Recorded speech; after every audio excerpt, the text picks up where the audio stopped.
I'm going to tell you.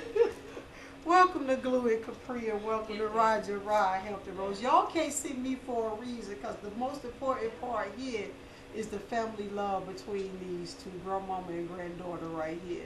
This is Tatiana, the new roommate at the 174, and this is grandmama right here. And I just had to bring both of them here today to welcome them to Glue Land.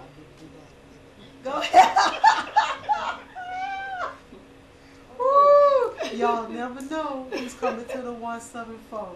Now, y'all know I'm practicing my interviews, and while I have grandmama here, I wanted to find out from a family perspective some things, and when you drop the food off, we just maybe want to introduce you to Glue Land and let people see what it's like to have grandmama in their life for those that don't have them, and for those that do have them, how to be a better grandmother and a good grandmother with some love. She brought some dishes, some food to the 174 and bless the household, because this is Passion on the Budget, as y'all know, and we live paycheck to paycheck up in here. When we run out of food, we all do what we can for the other one. So if you ever don't have money or need something, just as you already know, never hesitate to ask us to do anything for you.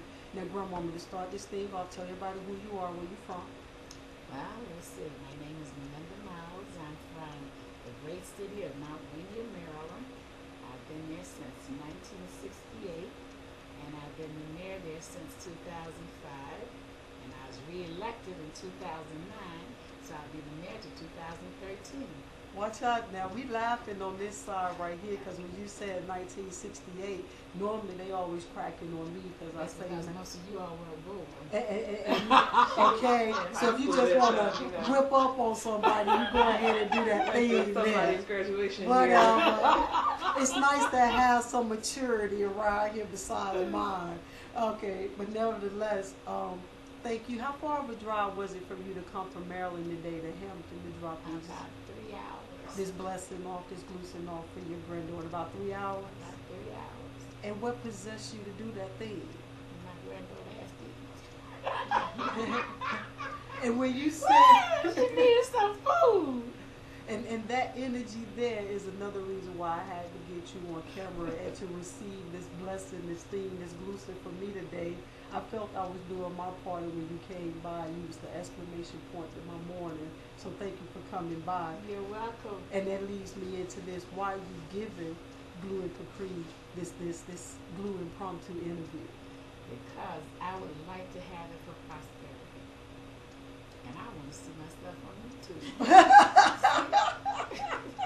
Let's be real. Tell the truth and shame the devil. As I get it, I give it, and I always tell y'all that you never know who's coming to ride their ride, Hampton Roads. And when you said that's mine earlier, when I asked you about bringing food to your granddaughter, you said that's mine. But that's true. That is mine. What did you mean by that in verbal tone? I knew what you meant by that, but I want you to break it down for the I people never on think here. about it other than that belongs to me. She's mine, my granddaughter, my responsibility, my heart, and in fact, my angel. Oh, that's right. That's what you told us to call That her is while my she angel. here. Well, you don't have to call her that. That's mine. Yes, ma'am. Yes, ma'am. We call her Tati. Tati. Tati. Tati. Yes. Short for Tatiana. Yes. Now, you know around here you're going to get cracked on Tati, got a party. I'm sure you're used to something like that, right? They mess with it. Or you just throw it right back at us. The Tukahana. Oh. Well, we all have nicknames around here. You feel free to give us Actually, all she has that. many of them. But they're all for love. And bottom line, and on that note, let me ask you this here. What are your thoughts today on today's youth? Now that you said that you're the mayor, that's even a better question than I had before, because I didn't know you was a mayor. And being the mayor and the youth in your city and the youth here in Hampton, what do you feel about them? What would you put I your think they daughter have in such that? great potential that is almost always not tapped, and almost always not encouraged.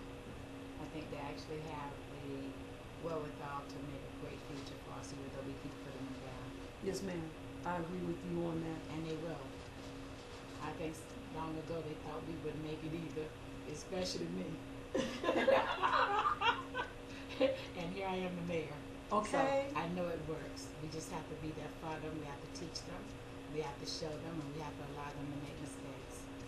If they don't without making any mistakes, they don't learn. And to have a support system to They fall gotta back have a on. support system. They gotta have somebody that they can count on. And it's not necessarily mom or dad either. Yes, ma'am. I thought you was about to expound on. That's why I got started quiet. till I stopped. No, keep going. I'm Well, using you to point move would be, them. my granddaughter decided she wanted to go to Hampton, and she's not here with family. She's here with friends that she found, and so they have been supportive. They've been open. They allowed her in her house, in their house, a home, and I feel like I have to make sure this home is okay. And making it okay means that they're gonna make sure she's okay. Because if she's not okay, then I'm not okay. That's blue, baby. And I can feel, if y'all can see my face and how, y'all can see how grandmama looked at me, but she missed that. If you don't take care of mine, you got to deal with me, okay? And I felt that, and I owned that, and the old school in me respect that. Hold on, I got to get in the camera. And because I'm always talking about protect your femininity, y'all see where I get it from, the old school. You teach these kids how to protect themselves, and you make sure they in safe hands. And if those hands ain't right, you'll break them. Okay? And I felt that. I got that. That's glue, baby. That's what she meant by that's mine, all overall. If you don't take care of mom and take care of you, that's Scarface from the hood, y'all. You put it in the perfect terms. Yeah, yes, ma'am. I know. Forever, I love Atlanta. We know. We know. So, now you know, messed me up a little bit. I felt that. Now my last question that I generally ask, because everything that I do is based on AIDS awareness, and that's where everything is read for. We all bleed the same blood, and because I know statistically you're in the age bracket that AIDS awareness is increasing in, and so is your granddaughter. I will have to ask you, I'm scared to ask you with all that look and staring and that 2010 pizzazz you got and that old school weight thing. I'm scared to ask you, but have you been tested for HIV/AIDS in the last 6 months? Absolutely not. Okay, why? I can't ask it? You can ask it. Oh. I haven't been tested. Why not? I don't need to. I'm scared, okay. People who are actively sexually need to be tested. People who know they are not active sexually, you don't have to be tested. I haven't been sexually active long enough to know I don't have anything. You haven't been sexually active That's long right. enough to know. Absolutely. And see, the part of me that know me. My position is abstinence works. Now I have to keep this real. Now, if you ain't out there doing something you have no business doing, because you ain't married to the person, you don't have to worry about it. But knowing that we live in a society where people are sexually active, they're encouraged to be sexually active, they sell sex on TV, everywhere you can think about, then yes, you should be tested. Not only should you be tested, if you have been found to be positive, you need to stay on your medicine. And you need to stay on it routinely and see your doctor on a regular basis. And keep up with what's happening in the research field, because they are finding new discoveries that you won't believe. 10 years ago, people were going to die from AIDS. Today, people have learned to live with it because they take the tests, because they take the medicine, and because they see their doctors. That's glue, baby. That's glue, baby. I was getting ready to say, I forgot, because you just took me there, and I appreciate you for taking me there. When I have glue nurses that give statistics and stuff, so when you just took it that whole other step, I was receiving and being in the moment. As I get it, I give it. So he was a blessing for me, and I was like, wow, I wasn't expecting that from you. That's glue, baby. That's because, see, everybody believes they have to be sexually active to be in the swing of things. And I just can't believe so ain't nobody tapping that thing. Ain't nobody gonna tap this thing, because this thing is sealed for the rest of its life. Ooh. It's a good seal too. I have 4 kids, 16 grandkids. I've done my part. And you still I have did it when a shot would save you. And for those of you who feel that you can't be happy without that thing, or your life is so wrapped around it, you see all this happiness and goal settings over here. And I have a great life too, by the way. That's why I said I was scared to ask. I mean, I can't believe ain't nobody, you know, but we gonna keep this clean. Well, no, I think sometimes people don't ask the right questions, and so they do get the wrong answer.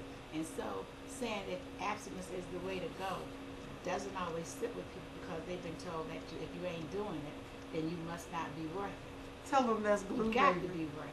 Because you are worth it. You'd Absolutely. be great. You're more worth it Start by to not doing it upper than you movement. would be if you were doing it. Today for tomorrow is a promise. That's glue, baby. I love it.